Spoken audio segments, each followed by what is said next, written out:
बघा, स्वर आय असणारे शब्द आज आपण शिकणार आहोत. तत्पूर्वी हाऊ मेनी वॉवेल्स? 5. किती आहेत? 5. तर बघा कोणते कोणते आहेत सांगा बरं मला. A E I O U. Very good. A E I O U. 5 स्वर आहेत. तर आपण स्वर आय असणारे शब्द शिकणार आहोत. तर आयचा आवाज काय येतो रे?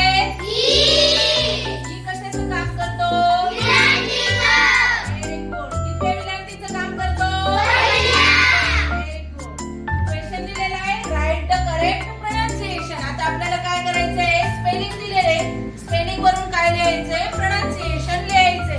मग बघा, तर स्पेलिंग दिलेली 4 अक्षरे ती काय करायची आपल्याला एकत्र लिहायची. तर एकत्र लिहित असताना आवाज तर सगळ्यांना येतात की नाही. मग बघा, जी आय एफ चा आवाज काय येतो? काय येतो? Very good. टीचा आवाज स्पेलिंग कशी तयार होते? Very good.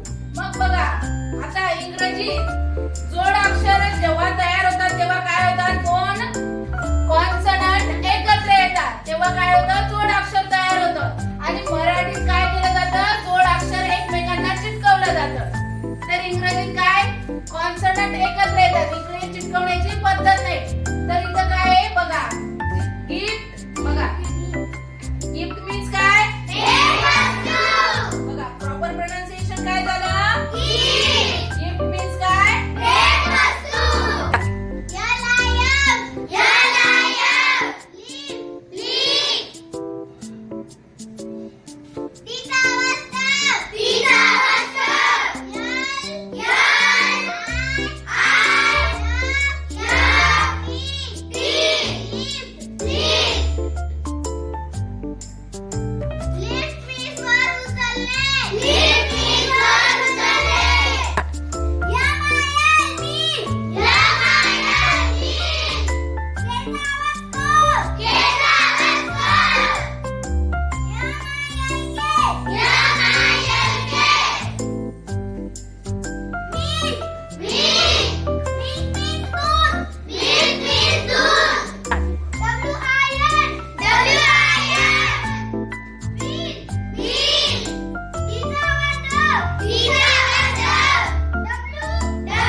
शब्द तुमच्या लक्षात आला ना. तर आय कशाचं काम करतो रे? विलांटीचं. मग आयचा आवाज काय येतो? Very good. मग कितव्या विलांटीचं काम करतो? Very good. मग आता बघा, तुम्ही मगाशी काय केलं? स्पेलिंग वरून तुम्ही प्रोनाउन्सिएशन लिहिलं. काय लिहिलं?